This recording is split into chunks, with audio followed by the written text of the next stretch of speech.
अगर time loop में फंसना पॉसिबल है तो क्या आप एक ऐसे टाइम लूप में फंसना चाहोगे? और अगर हाँ तो कमेंट्स करके बताइए वजह। फिलहाल हम एक टाइम लूप कॉन्सेप्ट वाली मूवी लेकर आ चुके हैं। 3 लोग एक टाइम लूप में फंसे हुए हैं और एक ही दिन को बार बार जी रहे हैं। उनके समझ में नहीं आता कि उनके साथ क्या हो रहा है। रोज वही चीजें रिपीट होती हैं। एक पॉइंट पर वो तंग आकर इस नतीजे पे पहुंच जाते हैं कि ये भगवान का दिया हुआ वरदान है और इसका हमें भरपूर इस्तेमाल करना चाहिए। मतलब वो मानने लगते हैं कि नॉर्मली हम जो चीजें नहीं करते या कर नहीं सकते या हमें करना नहीं चाहिए, वो सारी चीजें हम करेंगे क्योंकि वैसे भी दिन रिपीट होगा। अगर हम कोई बुरा काम भी करते हैं तो अगले दिन सब नॉर्मल हो जाएगा और हम फंसेंगे भी नहीं। लेकिन इस टाइम लूप की वजह से उनकी लाइफ में कौन सी मुसीबतें आती हैं, आखिर में क्या उस टाइम लूप से बाहर निकल पाए, यही सब जानने के लिए आइए देखते हैं 2010 में रिलीज हुई ये मूवी रिपीटर्स। तो कहानी की शुरुआत में किसी के सपने का एक दृश्य दिखाया जाता है जिसमें एक छोटा लड़का अपनी बहन के साथ मजे से खेल रहा है और अगले सीन में सुबह के 7:30 बजे है दोस्तों और कायल नाम के लड़के की नींद खुलती है। तभी बॉब नाम का एक आदमी उसे बुलाता है कि कायल जल्दी उठो, लेट हो गया। कायल उठकर तैयार होता है और ब्रेकफास्ट करने जाता है। वहाँ पे सोनिया आती है जो कि कायल की दोस्त है। यहाँ जो भी लोग हैं सभी नशे के आदी थे, लेकिन उस लत से छुटकारा पाने के लिए इस रिहेबिलिटेशन सेंटर में लाए गए हैं और इस सेंटर को चलाता है बॉब। वो कायल और सोनिया को गुड मॉर्निंग कहकर जाता है। दूसरी ओर एक आदमी अपनी प्लेट रखने जाता है लेकिन उसके हाथ से प्लेट नीचे गिर जाता है। इनका एक और दोस्त है जिसका नाम है माइकल। वो खाना लेकर आ रहा होता है कि एक आदमी अपनी टांग अड़ाकर उसे गिरा देता है। कायल गुस्से में उस पर चिल्लाता भी है कि तुमने मेरे दोस्त को गिराया क्यों। दोनों की फिर क्या होना था, लड़ाई होती है। लेकिन इतने में बॉब आकर उनको चुप करा देता है और कहता है कि सीधे क्लास में जाकर बैठो। चलो सभी क्लास चले जाते हैं और बॉब कहते हैं सभी से कि तुम सब नशे के आदी थे, लेकिन मैं तुम्हारी वो आदत छुड़वाने के लिए ये सारी कोशिशें कर रहा हूँ। हफ्ते में एक दिन तुम लोगों को सेंटर से बाहर जाने की छूट है और खुशखबरी यह है कि वो दिन आज है। लेकिन मैं तुम सभी को एक टास्क देता हूँ, जब तुम लोग नशा करते थे तो जिन लोगों को तुमने दुख पहुंचाया उनसे मिलो, उनसे माफी मांगो। तो कायल सीधे अपनी बहन शार्लेट से मिलने उसके स्कूल जाता है क्योंकि जब कायल नशा करता था तो उसने अपने परिवार को बहुत ही दुख पहुंचाया था, खासकर अपनी बहन शार्लेट को। इसीलिए वो उससे माफी मांगना चाहता है। लेकिन शार्लेट कायल को देखना तक नहीं चाहती दोस्तों और कहती है कि ऐसे बुरे भाई से मुझे कोई लेना देना है ही नहीं, जाओ यहाँ से, कहकर वो चली जाती है। स्कूल का प्रिंसिपल कायल से कहता है कि तुम जरूर यहाँ नशीले पदार्थ बेचने के लिए आए हो ना, अगर 30 सेकंड के अंदर तुम यहाँ से दफा नहीं हुए तो मैं पुलिस को बुला दूंगा। मतलब हर जगह काम खराब। दूसरी ओर सोनिया अपने पापा से माफी मांगने के लिए हॉस्पिटल जाती है, जिन्हें उसने बहुत हर्ट किया था, लेकिन वो अपने पापा को फेस करने की हिम्मत नहीं रखती, इसलिए वापस लौट आती है। माइकल भी अपने पापा को देखकर उनसे माफी मांगने जेल जाता है। दरअसल माइकल की नशे की आदत ने उनको जेल पहुंचाया था। माइकल पूछता है पापा आप कैसे हो, लेकिन उसके पापा कहते हैं कि अरे कौन हो तुम, मैं तुम्हें जानता तक नहीं और ना ही आइंदा कभी तुम्हें देखना चाहता हूँ। इस तरह माइकल को डांट कर वहाँ से भेज देते हैं। मतलब अब क्या बोले यार। कायल, सोनिया और माइकल तीनों अपने किए के लिए माफी मांगने गए थे, लेकिन उनको माफी मिली नहीं। तीनों वापस रिहेबिलिटेशन सेंटर में आ जाते हैं। बॉब सोनिया से कहता है कि तुम्हारे लिए एक कॉल आया है, तो सोनिया भी जाकर कॉल अटेंड करती है। फोन पे खबर मिलती है कि सोनिया के पापा जो हॉस्पिटल में बीमार पड़े थे वो चल बसे।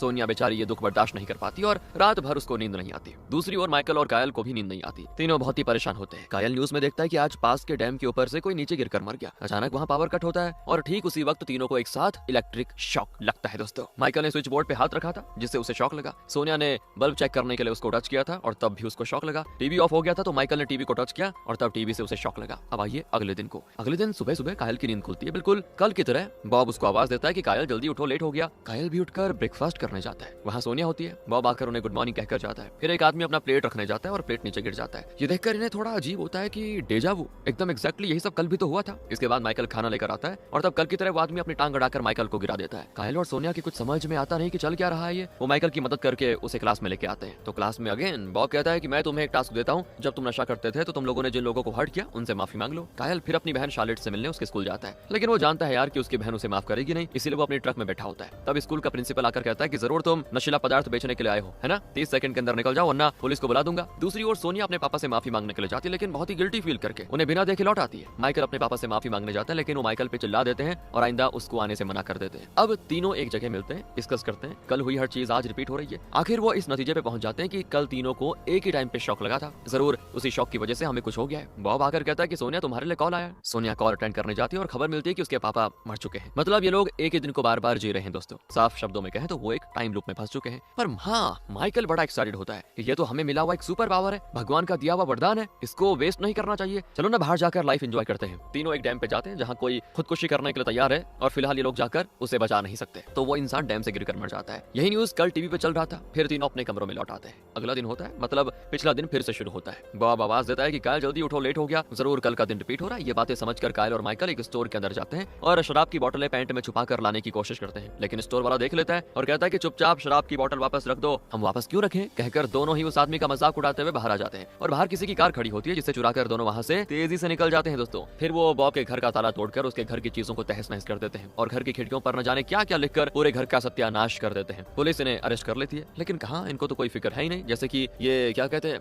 अभी पूरे भगवान हो, हर जो मर्जी करें, क्योंकि दिन तो रिपीट होना ही है दोस्तों। और कल जब वो उठेंगे तो पिछला दिन जो आज हुआ वही कल होगा और कल जब वो उठेंगे तो आज जो भी हुआ उससे कल का कोई मतलब मतलब होगा नहीं, सब बदल चुका होगा। दोनों को वैसे तो जेल में डाल दिया जाता है। कायल की माँ उसे बेल पे छुड़ा कर लेके जाती है, पर माइकल के पिता जेल में है, इसीलिए उसे छुड़ाने के लिए कोई आया नहीं होता। कायल की माँ कहती है कि बेटा तुमने सच में गर्व से मेरा सर ऊंचा कर दिया। पहले तो नशा करते थे और अब एक कार को चुरा कर किसी के घर में घुसकर चोरी किया तुमने। बहुत बढ़िया बेटा, बहुत बढ़िया काम किया तुमने। तुम तो चाहते ही नहीं कि मैं चैन से जीऊं। इस तरह वो उसे डांटती है, लेकिन कायल उन्हें इग्नोर करके चला जाता है दोस्तों। और फिर रात को कायल सोनिया को बताता है कि आज सारा का सारा दिन उसने और माइकल ने क्या क्या किया। फिर सभी अपने कमरे में जाकर सो जाते हैं। सुबह होती है, वही दिन रिपीट होता है। बॉब कायल को आवाज देता है कि जल्दी उठो। कायल मजे में होता है कि हम कुछ भी कर ले यार, कोई फर्क नहीं पड़ने वाला, आज कुछ नया करते हैं। ये सोचकर वो मस्त रेडी होकर ब्रेकफास्ट करने जाता है और सोनिया से बात करता है। एक आदमी प्लेट नीचे गिरा देता है और बॉब उन्हें गुड मॉर्निंग कहता है। माइकल खाना लाता है तो एक आदमी टांग अड़ाकर उसे गिराने की कोशिश करता है, लेकिन माइकल अकड़ कर कहता है ओ हीरो, मुझे गिराना इतना आसान नहीं है, समझा। इस तरह उसे डांट कर माइकल अपने फ्रेंड्स के पास आ जाता है। मतलब अब इनको यकीन हो जाता है दोस्तों कि दिन का बार बार रिपीट होना एक वरदान है।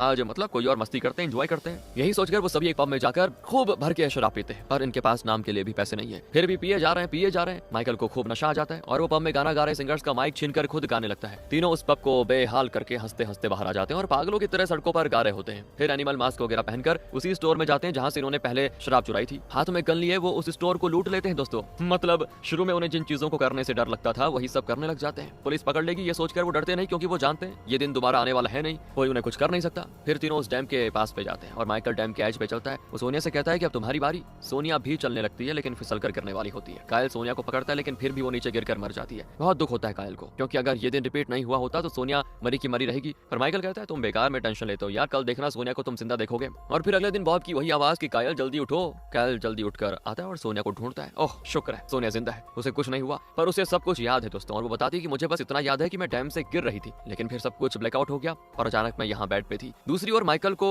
वो आदमी फिर गिराने की कोशिश करता है, लेकिन इस बार माइकल उसे क्रॉस करके आ जाता है और उसका खाना भी गिरा देता है। दिन का इस तरह रिपीट होना सोनिया को बहुत ही अजीब फील कराता है। वो कहती है ये वरदान नहीं शाप है, हम इससे बाहर कैसे निकलेंगे। पर माइकल कहता है कि तुम पागल हो, लाइफ में बुरी से बुरी चीजें करके बच निकलने और मस्त एंजॉय करने का अच्छा मौका मिला है, और तुम हो कि इससे बाहर निकलना चाहती हो। पर उसकी बात सोनिया और कायल को अच्छी नहीं लगती। माइकल कहता है कि तुम दोनों को मेरे साथ नहीं आना तो बताओ, मैं चला मजे लूटने के लिए। कहकर वो चला जाता है। कायल और सोनिया डैम पे जाते हैं। वहाँ एक औरत डैम से गिरने की कोशिश करती है, लेकिन ये दोनों जाकर उसे बचा लेते हैं। लेकिन न्यूज में बताया गया था कि डैम से गिरने वाला एक आदमी था, लेकिन यहाँ तो एक औरत कूदने जा रही थी। कायल समझ नहीं पाता कि ये कैसे हुआ। खैर दोस्तों, उस औरत को बचाकर दोनों वापस घर आ रहे होते हैं तो एक पुलिस कार तेजी से आ रही होती है। दोनों उसे फॉलो करते हैं तो पता चलता है कि कायल की बहन शार्लेट की बेस्ट फ्रेंड मिशेल को किसी ने अब्यूज किया था, और कायल समझ जाता है कि जरूर माइकल ने ये किया है। वो इस टाइम लूप का गलत इस्तेमाल कर रहा है और बुरे से बुरा काम करने लगा है। वो जाकर सीधे माइकल को डांटता है कि ये क्या कर रहे हो तुम माइकल, वो भी एक छोटी लड़की के साथ। माइकल कहता है हाँ मैंने उसे अब्यूज किया तो क्या हो गया, कल सब कुछ फिर नॉर्मल हो जाएगा, उसे कोई दिक्कत नहीं होगी। कायल कहता है कि तुम गलत कर रहे हो माइकल। अच्छा मैं गलत कर रहा हूँ, तो कल हमने मिलकर उस स्टोर को लूटा था वो गलत नहीं था क्या। अरे मुझे लेक्चर देना बंद करो और तुम अपने काम से काम रखो। कहकर माइकल चला जाता है। अगले दिन कायल बहुत ही परेशान होता है और कैसे भी करके शार्लेट से माफी मांगना चाहता है। सोनिया भी उसके साथ जाती है। कायल कहता है शार्लेट प्लीज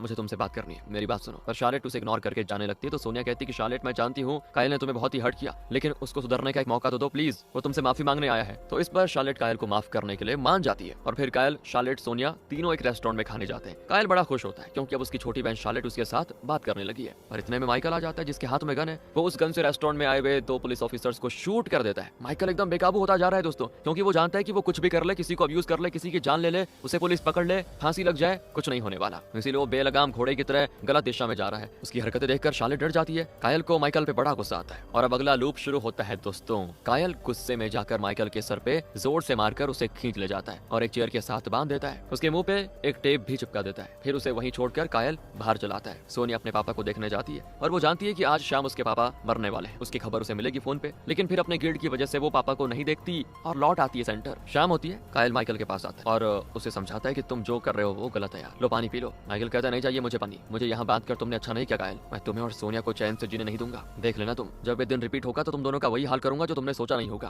और अगले लूप में दोस्तों, इससे पहले कि माइकल इन्हें कुछ करता, माइकल को रोकने के लिए कायल उसे ढूंढता है पर वो कहीं नहीं मिलता। और तो और सोनिया भी गायब है। कायल समझ जाता है कि जरूर माइकल ही सोनिया को कहीं लेकर गया हुआ है और अब वो उन दोनों को ढूंढने में लग जाता है। आखिर वो उनको देख लेता है। एक्चुअली माइकल के पास एक गन है और उसने सोनिया और एक आदमी को बांध के रखा हुआ है। माइकल कहता है कि तुम्हारे हाथ में जो लकड़ी है चुपचाप उसको नीचे डाल दो, वरना सोनिया को गोली से उड़ा दूंगा। कायल भी लकड़ी को नीचे डाल देता है। माइकल कहता है कि वो चाकू निकालो और एक काम करो, इस आदमी का स्टाइल में गला काट दो, मुझे देखना है, बड़ा मजा आएगा। और अगर तुमने ऐसा नहीं किया तो सोनिया को मैं मार डालूंगा। सोनिया को बचाने के लिए कायल उस आदमी पे चाकू चलाने वाला होता है, लेकिन उससे हो नहीं पाता। यार कायल तुम ऐसा नहीं मानोगे, ये कहकर माइकल सोनिया के पैर पे शूट कर देता है। कायल कहता है कि प्लीज सोनिया को कुछ मत करना। और फिर कोई रास्ता ना पाकर कायल उस आदमी का कर देता है दोस्तों ये हाल। माइकल पूछता है एक इंसान की जान लेकर कैसा फील हुआ मेरे भाई, कत्ल करने में मुझे तो बड़ा मजा गुस्सा आता है। ये कहकर माइकल चला जाता है। फिर कायल तुरंत सोनिया को लेकर हॉस्पिटल जाता है क्योंकि सोनिया के पैर में गोली लगी है। उसे हॉस्पिटल में भर्ती करके कायल माइकल की तलाश में निकल पड़ता है क्योंकि वो कैसे भी करके अब माइकल को रोकना चाहता है। और तब कायल को याद आता है कि इसी टाइम पर माइकल ने मिशेल को अब्यूज किया था। वो तुरंत उस जगह पे पहुंच जाता है और ऐन वक्त पर माइकल को रोक लेता है। यहाँ इन दोनों की लड़ाई भी होती है लेकिन माइकल गन से कायल को शूट कर देता है। कायल मौत से लड़ रहा होता है दोस्तों। फिर एम्बुलेंस में उसको हॉस्पिटल ले जाया जाता है जहाँ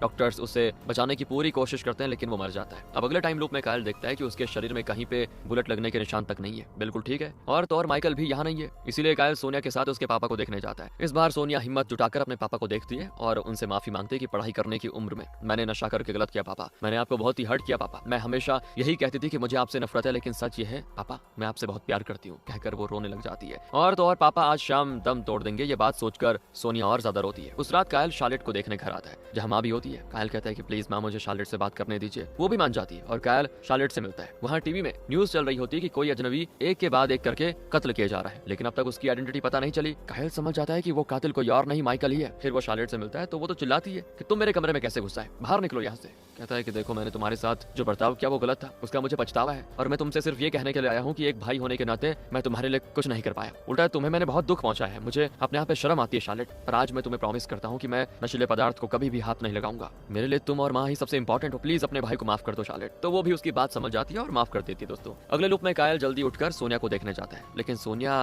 वहाँ नहीं होती, माइकल भी नहीं होता। जरूर माइकल ही सोनिया को किडनैप करके ले गया होगा। ये सोचकर कायल उस जगह पे जाता है जहाँ माइकल ने सोनिया को बांध के रखा हुआ था। उसके हाथ में एक इंजेक्शन होता है। वो कहता है कि यार कायल, अरे गैरों का कत्ल करके मैं बोर हो गया, सोचा दोस्तों के साथ भी गेम हो जाए बढ़िया वाला। मैं सोनिया को छोड़ दूंगा, फिर तुम दोनों यहाँ से बचकर भागना, फिर मैं तुम्हारा पीछा करूंगा और अगर मैंने तुम्हें ढूंढ लिया तो दोनों को जान से मार डालूंगा, बड़ा मजा आएगा ना। कहकर वो सोनिया को खोल देता है। कायल और सोनिया तेजी से भागते हैं। माइकल हाथ में गन लिए एक बाइक में उनके पीछे आता है, उन्हें शॉटगन से शूट करने लगता है लेकिन कायल और सोनिया उससे बचकर एक फैक्ट्री में पहुंच जाते हैं। माइकल पिस्तौल से उन्हें शूट करने की कोशिश करता है। दोस्तों अब उस फैक्ट्री में कुछ लोग वहाँ पे होते हैं और माइकल हर किसी को अंधाधुंध शूट कर देता है। उसे लगता है कि जब ये दिन रिपीट होगा तो क्या ही कोई मरा होगा, लोग फिर जिंदा हो जाएंगे, सब नॉर्मल हो जाएगा। लेकिन तब माइकल देखता है कि आसमान से बर्फ गिर रहा है। वैसे ये दिन बार बार रिपीट हुआ लेकिन एक भी बार बर्फ नहीं गिरा, लेकिन अब बर्फ क्यों गिर रहा है ये माइकल की समझ में नहीं आता। और तब वो रियलाइज करता है कि टाइम लूप का सिलसिला खत्म हो चुका है और अगला दिन शुरू हो गया। मतलब माइकल ने लास्ट टाइम लूप में जो कत्ल किए थे वो कत्ल ही रहेंगे, उसके हाथों मरे हुए लोग जिंदा नहीं होंगे, सारे कत्लों का इल्जाम माइकल पर लगेगा। इस वजह से वो ये जगह छोड़कर भाग जाता है। सोनिया और कायल घायल हैं और वो हॉस्पिटल में जाते हैं। दोस्तों ट्रीटमेंट के बाद वहाँ एक पुलिस ऑफिसर आता है और पूछता है क्या आप ही कायल हो, आपकी बहन को एक प्रॉब्लम है, कहकर वो कायल को उसके घर ले जाता है। दरअसल माइकल ने कायल के घर जाकर शार्लेट और मिशेल को गन पॉइंट पे पकड़ के रखा हुआ है और जब पुलिस वहाँ पे पहुंची तो माइकल ने उन्हें धमकाया कि कायल को ले आओ तभी छोड़ूंगा इनको। इसीलिए दोस्तों पुलिस कायल को यहाँ पे ले आई है। कायल माइकल से कहता है कि ये क्या कर रहे हो माइकल, वो मेरी बहन है। माइकल कहता है अच्छा तुमने और सोनिया ने मुझे धोखा दिया, तुम लोगों ने मुझे बताया क्यों नहीं कि टाइम लूप खत्म हो चुका है। कायल कहता है कि हमने तुम्हें कितनी बार वार्न किया कि तुम जो कर रहे हो गलत हो, मत करो, और तुम नहीं माने। माइकल कहता है कुछ करो कायल, क्योंकि उन कत्लों के लिए मुझे फांसी हो जाएगी। कायल कहता है कि माइकल हम तीनों मिलकर इसमें फंसे थे, हम मिलकर इस मुसीबत से बाहर निकलेंगे। लेकिन माइकल कहता है कि नहीं, मेरी कहानी का दी एंड हो गया, कहकर वो अपनी जान ले लेता है। फिर माइकल की बॉडी को लेकर जाते हैं जिसे देखकर कायल और सोनिया को बड़ा दुख होता है। दोनों फैसला करते हैं कि चाहे कुछ भी हो जाए हम कभी नशा नहीं करेंगे। और यहाँ पर एक बहुत ही अनएक्सपेक्टेड ट्विस्ट आता है कहानी में। माइकल जो मर चुका था दोस्तों, वो अपने कमरे में अपने बेड से उठता है, मतलब वो अभी भी उस टाइम लूप से निकला नहीं है और अब वो रोज एक ही दिन को बार बार जीता रहेगा, यानी वो दिन उसके लिए रिपीट होता रहेगा। और इसी के साथ रिपीटर्स नाम की कहानी यहाँ पे खत्म होती है। अब इस मूवी का एंडिंग एक्सप्लेनेशन जरा ध्यान से सुनिएगा ताकि आप समझ पाएं कि इस मूवी में आखिर क्या बताने की कोशिश की गई है। माइकल, सोनिया और कायल तीनों एक ही टाइम पे शॉक लगा था तीनों को, जिसकी वजह से वो एक टाइम लूप में फंस गए। साइंटिफिकली ऐसे होने के चांसेस तो नहीं है, पर कायल अपनी बहन शार्लेट से माफी मांगना चाहता था लेकिन उसे माफी नहीं मिलती। सोनिया अपने पापा को सॉरी कहना चाहती थी लेकिन अपने पापा को फेस करने की उसकी हिम्मत नहीं हुई। माइकल भी जेल में बंद पापा से माफी मांगना चाहता था लेकिन उसके पापा उसको देखना तक नहीं चाहते थे। इस वजह से तीनों बहुत दुखी थे और ऐसे में तीनों को एक साथ शॉक लगा और तीनों एक टाइम लूप में फंस गए। ये लोग जिस बात के लिए दुखी हैं, यानी माफी ना मिलने के लिए दुखी है ना, अगर वो इनको मिल जाए तो तीनों टाइम लूप से बाहर निकल आएंगे। कायल जैसे तैसे शार्लेट से माफी मांग लेता है, सोनिया भी अपने पापा को देखती है और उनसे माफी भी मांग लेती है, इसीलिए ये दोनों ही उस टाइम लूप से बाहर निकल जाते हैं। माइकल भी उनके साथ होता है लेकिन उसने अपने पापा से सुलह नहीं की थी, उसे पापा की माफी नहीं मिली थी, इसीलिए माइकल उस टाइम लूप में अभी भी फंसा हुआ है। लेकिन जब कायल और सोनिया लूप से बाहर निकले तो माइकल भी उनके साथ लूप से निकल गया था। अब ये कैसे हुआ इसकी वजह क्लियर नहीं है, लेकिन हो सकता है कि उस वक्त टाइम लूप में हुई किसी गड़बड़ की वजह से माइकल टाइम लूप से बाहर निकल गया था। उसके बाद अगर माइकल अपनी जान नहीं लेता तो शायद वो लूप से बाहर ही रहता और उसने जो कत्ल किए थे उनके लिए जेल उसको होनी थी या फांसी चढ़ जाती, लेकिन क्योंकि उसने अपनी जान ले ली तो माइकल वापस उसी लूप में फंस गया जिससे वो बाहर निकल चुका था पहले। अब माइकल के पास उस टाइम लूप से निकलने का कोई रास्ता नहीं है, पर हाँ, अगर वो अपने पापा से सुलह कर पाए और उसके पापा माइकल को माफ कर दें तो शायद माइकल टाइम लूप से बाहर निकल आएगा।